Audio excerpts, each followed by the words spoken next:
Para sahabat Nadi yang terberkati, selamat pagi, damai Para sahabat Nadi yang terberkati, apakah Anda pernah mengalami sakit mata? Mata jadi merah, perih, banyak kotorannya dan bahkan susah dibuka saat bangun pagi. Ini kiranya masuk kategori sakit mata biasa. Belum lagi kalau ada yang menderita sakit mata karena terkena katarak, bermasalah retinanya, atau bahkan terkena glaukoma. Maka pandangan jadi terganggu, aktivitas pun terbelenggu.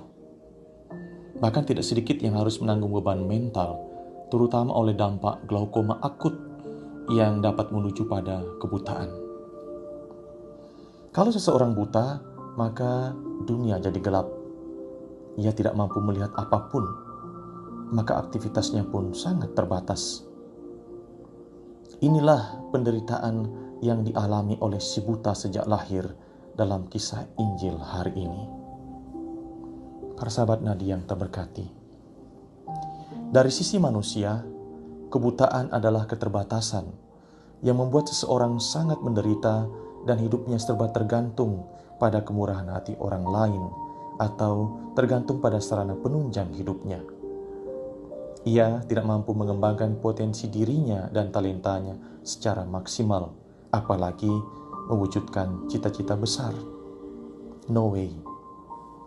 Belum lagi, ia dipandang sebagai beban oleh keluarganya atau masyarakat yang tidak berempati dan punya compassion dengan si buta. Lengkaplah penderitaannya, lahir batin.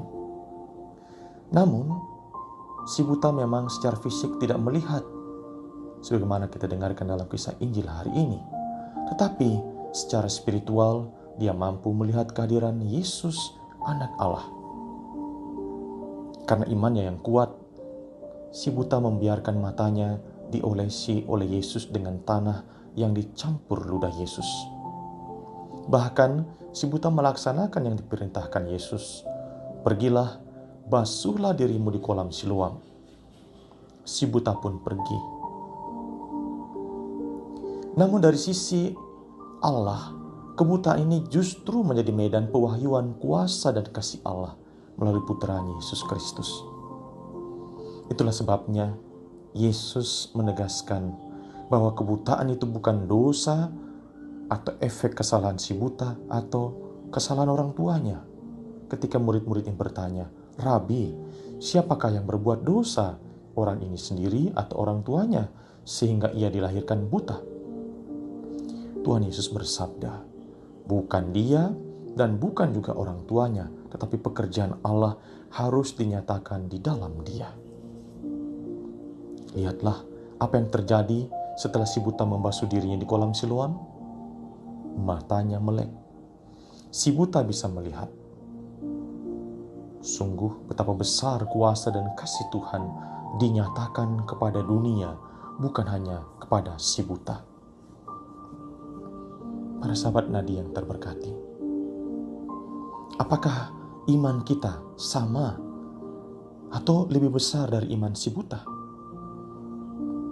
Kalau kita memiliki iman yang makin kuat dan bertumbuh sehat karena pertobatan yang kita lakukan selama masa prapaskah ini berbuahkan pembaharuan hidup, maka kita pun akan mampu melihat karya Tuhan dan keselamatan yang dikerjakannya dalam hidup kita setiap hari.